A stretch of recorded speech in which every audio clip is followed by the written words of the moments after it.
Welcome back, everybody, to the Bucs Planet podcast after a victory. How about them Buccaneers? How about it? You look at what a sheer and total and complete domination of the America's team, Dallas Cowboys. I loved every second of it. I really did. I had a fantastic night.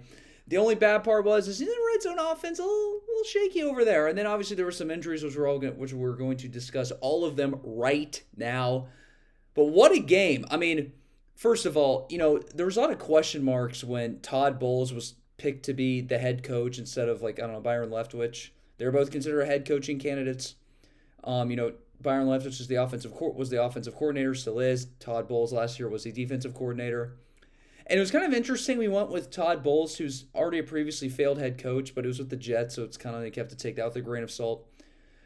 And they went with Todd Bowles over Byron Leftwich, who's like the younger, more up-and-coming offensive coordinator. A lot of people would have rather had him be the head coach over Todd Bowles, especially after the unfortunate defensive play call on third down in the playoff game with about a minute left in the ball game and, deep ball to Cooper Kupp after he called a blitz. We all know the rest of that.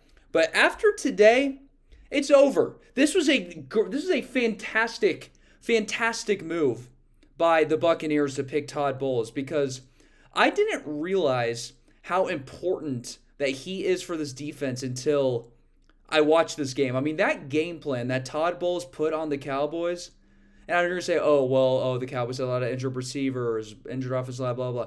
Look, it doesn't matter. They still have CeeDee Lamb, and their other receivers that got hurt aren't fantastic. Michael Gallup is, but James Washington's nothing. It's besides Michael Gallup. They pretty much had most of their receivers. Again, CeeDee Lamb, they had Dalton Schultz.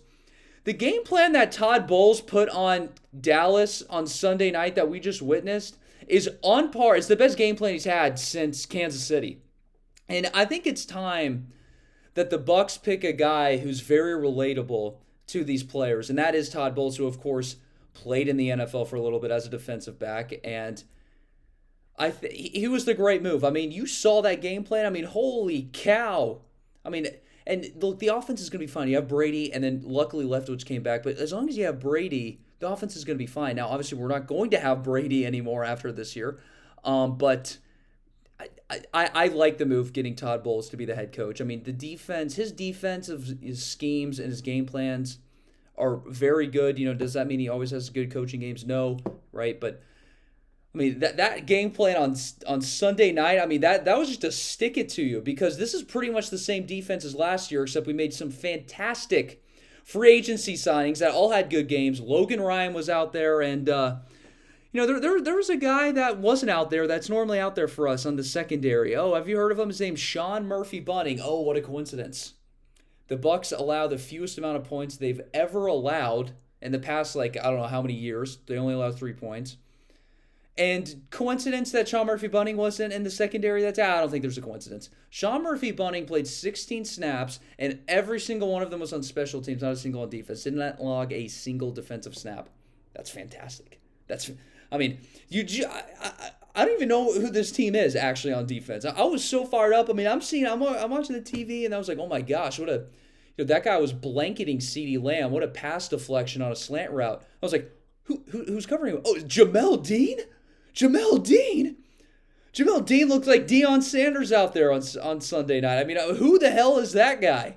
I've never seen that guy come play for my football team pretty much ever.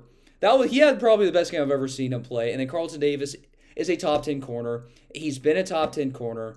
Enough slander. He had a great game too. And they just locked him down. And it was just tipping passes. It was good coverage. You see a hand on the hip, and then he would dive out and deflect the ball. Jamel Dean's doing this. I'm like, oh my God, this is insane.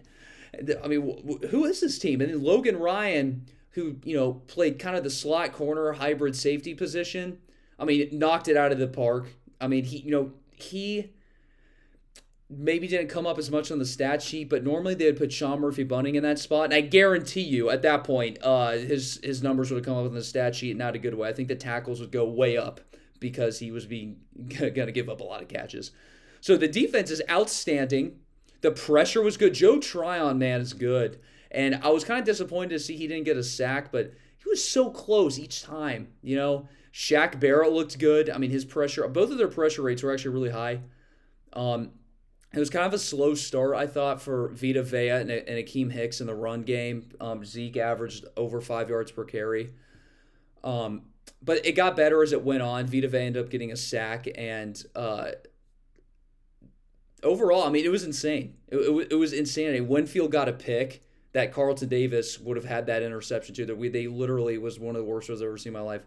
He throws it into double coverage. If Antoine didn't catch it, then Carlton Davis did. I love watching that replay because you see Carlton Davis's eyes light up and he's going like this for the ball, like this, because it's going right towards him, and then Antoine Winfield just snatches it right from him. But either way, I mean, it's an interception. The secondary looks insane. Okay, I mean, it's absurd. And it's a good offense. I don't want to hear this crap. It was good offense. Unfortunately, Dak got injured, but he played the whole game, so the win's not invalidated. I mean, Cooper Rush played like the last 5 minutes when the game was basically over. They were down by 3 scores, right? 19-3. It was already 19-3 at that point.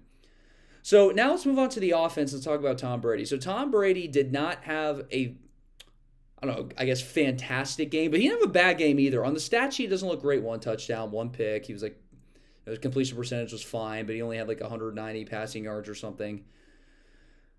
But the stat sheet doesn't really do it justice because Brady took the offense right down the field every single drive.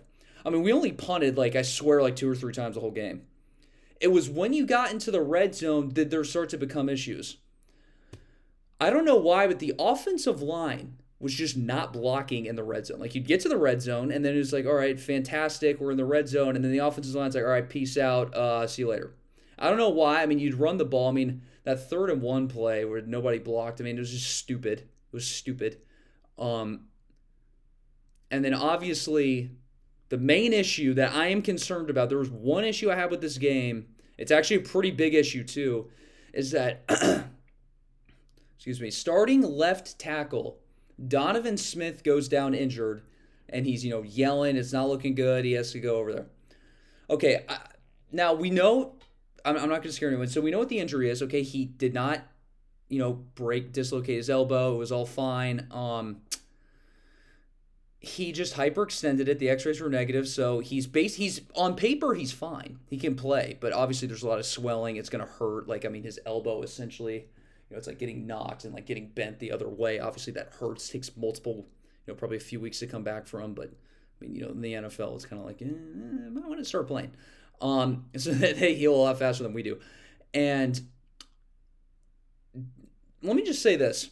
If hypothetically Donovan Smith was out the rest of the year, which he's not. We already know he's not. But at the time, we don't really know anything about the injury. The season would be over.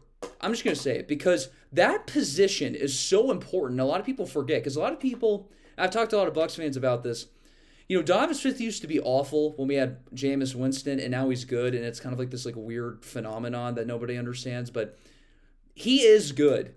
Despite what people say, he is a well above average tackle. I mean, probably top 10, honestly. It's such a hard position, and you never hear his name anymore. Maybe the occasional false start, the occasional holding. He gave up 1 sack last year. I mean, that's insane. And, obviously he gave up a sack in this game to Micah Parsons, but, I mean, he's a very good left tackle, and the problem is when he goes down, it's not only that's the second most important position on your offense. We've all seen The Blind Side, right? Watch the first 5 minutes of that movie when Sandra Bullock's narrating what happened to Joe Theismann. It's not only the second most important position. Our backup tackle is the worst thing that I've ever seen in my life. And again, I don't mean to be mean, but I mean, he's awful. Josh Wells, he's been on the team for forever. He played with the Jaguars for a while too. And, I mean, you're bad when you literally get cut from the Jaguars, who consistently year in and year out have the worst offensive line. He didn't even make that team as a backup. So now he's been our backup for us for a while. And, I mean, he's not even serviceable. He's not even serviceable. Because you just can't. You just can't do anything with him. I mean, it's every play. There's pressure. And, I mean, I saw Brady get in his face. I loved that. See, my favorite thing about Brady outside of him, is it's a lot. It's the intangibles that the Bucs have never had before. A guy like Winston or any of our other like bozo quarterbacks, they don't get up and like yell and discipline the team. And we have a lot of idiots. Not anymore, but we used to. And nobody would ever just kind of yell at them and get in their face and be like, "You suck, play better. I know you can play better," like whatever. Nobody would do that. And now Brady does it, and I love it so much. I mean, my favorite Brady moment, I'm not even kidding, was, besides like the Super Bowl, obviously, was when we were in Chicago. The offensive line has a complete meltdown, and he's on the sideline yelling at them to their face. I loved that, and the rest of the year they were fantastic. We have never had that, and they never committed holding penalties after that. All the stupid false start holdings that they kept committing, that was why Brady was yelling at them, on top of the fact that they couldn't block Khalil Mack. It was so beautiful to see him just yell at them. And it's like, our coaches are sometimes too player friendly. They don't, whatever. And I was so happy to see Brady get in their face and be like, what the hell, And that's a lot of why I think these players have been playing better under Brady than they were under Winston, even though it's like obviously not correlated, like why the secondary plays a little bit better than they did under Winston or something. He just yells at people and he calls out their crap, and I love it so much. So when I saw him yell at Josh Wells, it made me feel good. But unfortunately, it didn't work with Josh Wells because Josh Wells is that bad.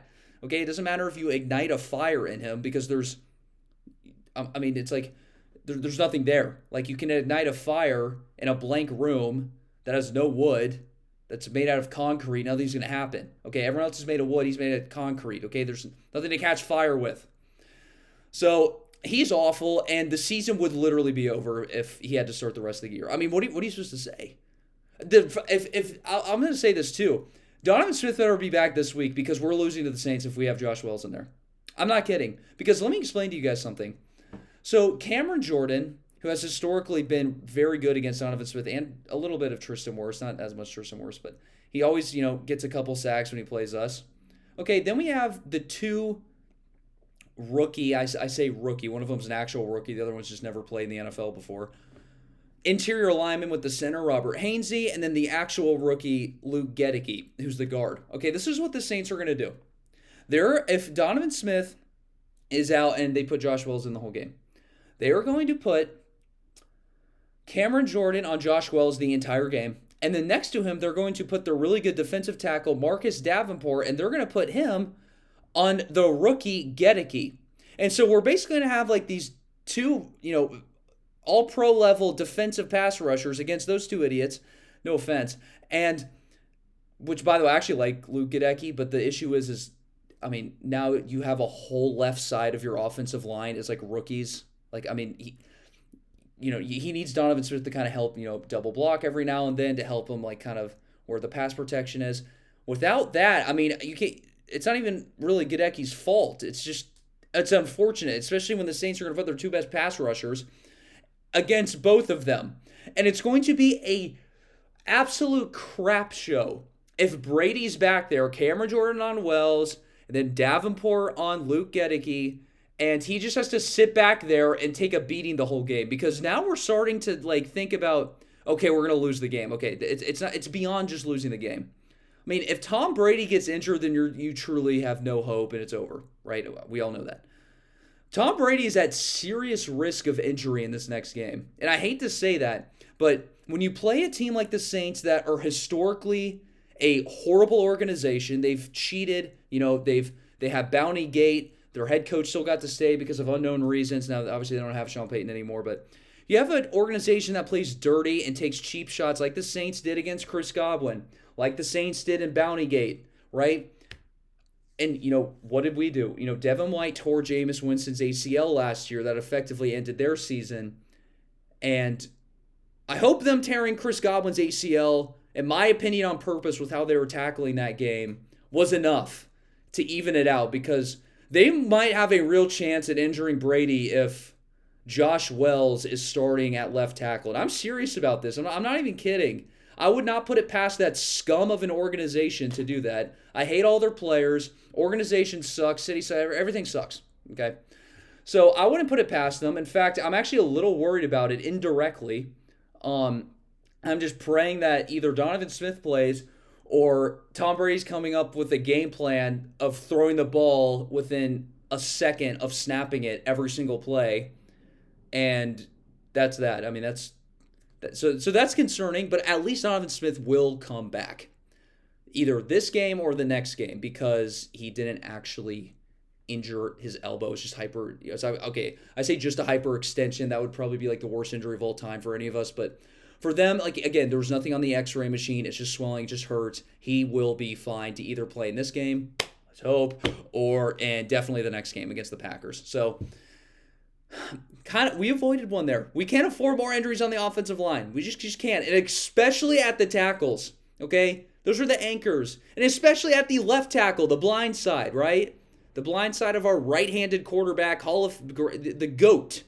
Okay, the GOAT, the 45-year-old GOAT does not need to be taking blindside hits from Cameron Jordan and Marcus Davenport, and especially if there's some ulterior bounty gate motives there, which I'm not going to put it past them. Anyways, so let's go on to the next thing. So let's talk about how the two new offensive linemen did for us. And no shocker here, I was right again, because I said, and I kept telling people this, everyone's like, oh, your offensive line is going to stink this year. Okay, interesting.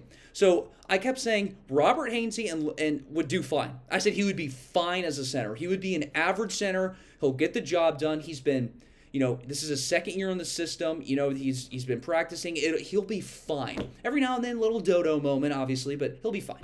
Everyone's like, oh, no, he's not going to be fine. He's never played center before. Oh, and guess what? He was fine. Okay, and I know it's just one game, but it just shows you that he can play a good game. Okay, he was fine. Wasn't outstanding. And he wasn't even average. Like I would say he was like a slightly above average. He was pretty good in the game, actually. In fact, he had like an 89% win rate, which I think it was 89 something, but it was good. The 89 is good. I just know that. Okay, and then you have Gedeke, who I said was a wild card, but I also said he would do fine too. And the reason why I said both of these things is you can tell how the organization feels about them versus the media because of the actions. If the organization really thought we were screwed, okay, they're like, Hainsey's awful, Gedeke's awful. They're not just going to sit there with their, they're not just going to sit on their hands and say, our, Hall of Fame GOAT quarterback will just be getting pummeled the whole season, oh well. That's obviously not what they're going to do. If they seriously thought they were going to be that bad, they would have made some big moves. I truly believe that. Maybe they called around, but they would have, if they really thought they were bad, they would have done something because this is a very win-now team, and, Jason Light knows that. I mean, he goes out and signs Antonio Brown in the middle of the season, right? Going out and sign Richard Sherman in the middle of last season. Look, they're not afraid to do these type of things, and they would have done it in training camp when those individuals got injured, and they did not because they had confidence, which then projected my confidence. They would at least be okay. Now, we're going to learn a lot actually from them this week against that Saints pass rush, which historically gives us fits like pretty much everything else they do.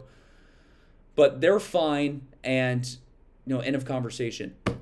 Next, let's talk about Leonard Fournette, right? Oh, he's overweight. Oh, he's too fat, whatever. Okay, first of all, he lost that weight pretty quickly, and he looks fantastic. I mean, how many rushing yards did Leonard Fournette have? Let me just pull this up quickly. Leonard Fournette had 127 yards rushing off of, and we fed him a lot too, off of 21 carries. So he had average 6 yards per carry. So he had a fantastic night. The offensive line run blocked really well. In fact, this wasn't a running play, but if you're like, oh, Will, I think you're overhyping Hainsey. The first play of the game for us, we run a screen to Chris Godwin that goes for like 20 yards.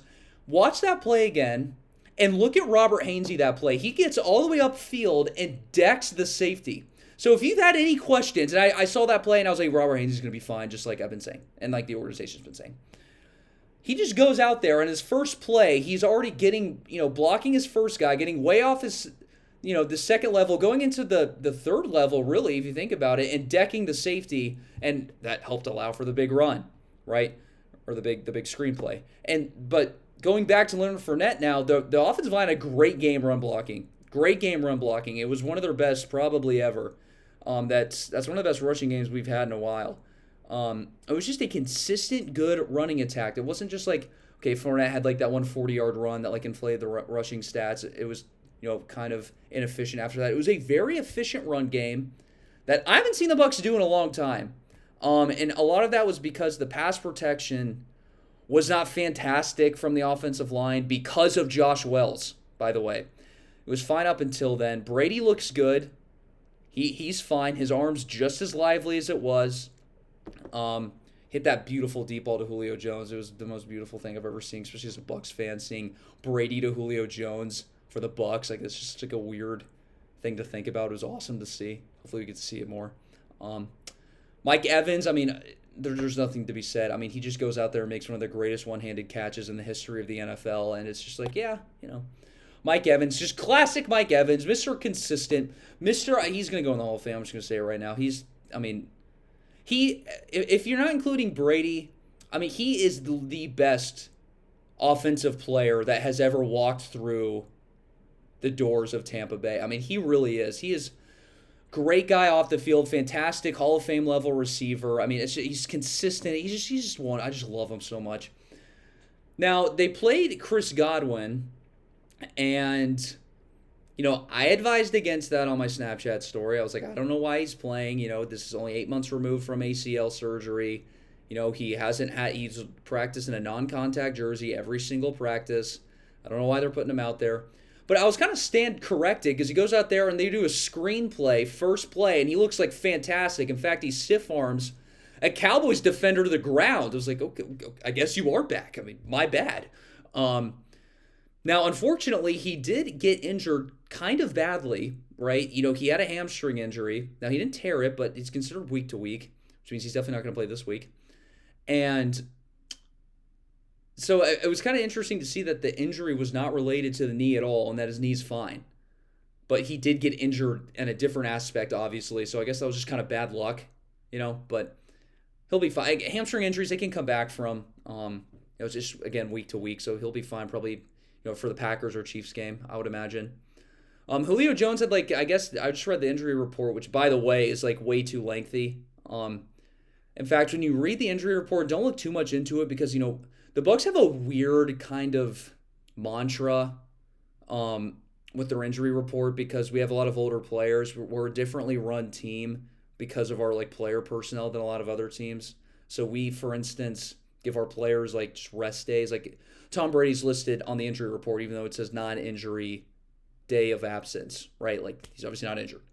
Or you have Julio Jones with his knee, right? We give our players a lot of leeway in terms of, you just don't have to practice, right? That's just kind of, been our thing because we're kind of the first team to experiment with that when we didn't really make Gronk and Brady practice all that much in the Super Bowl year.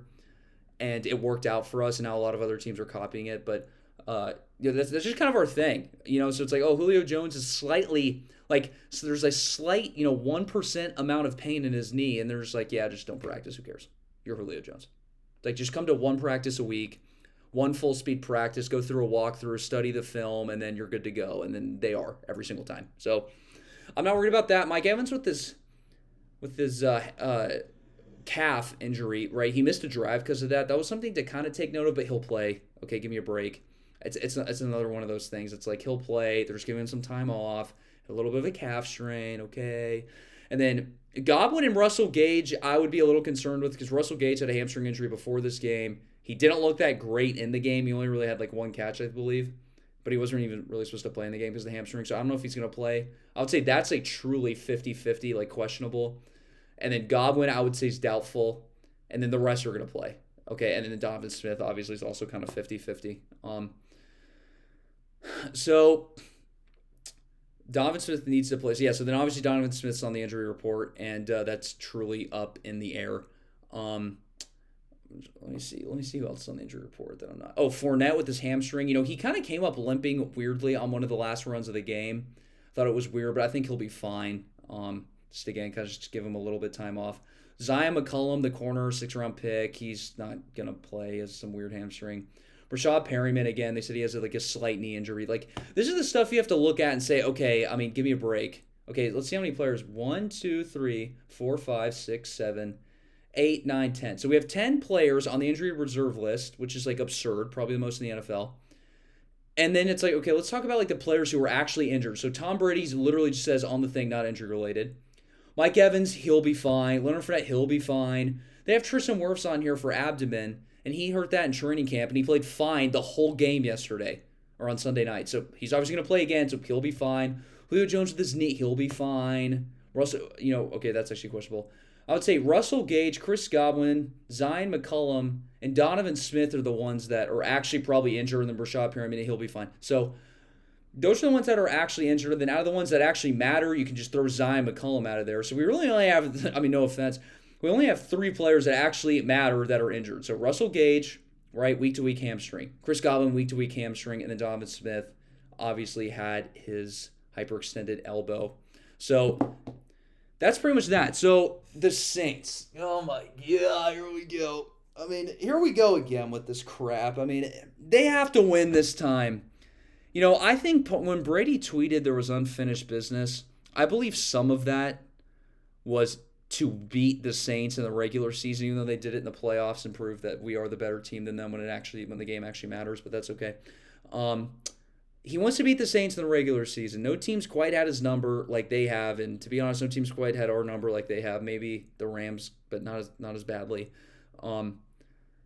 The Saints have just given us so much fits. Their defensive coordinators all over us, and the real magic or the real secret to them is they just get a fantastic pass rush with only rushing 4. I don't know why. Cameron Jordan they go off against us. Davenport, they're, at the time Hendrickson, but he's obviously not on the teams on the Bengals, but they all just have such good games against us, and the offensive line has some weird meltdown.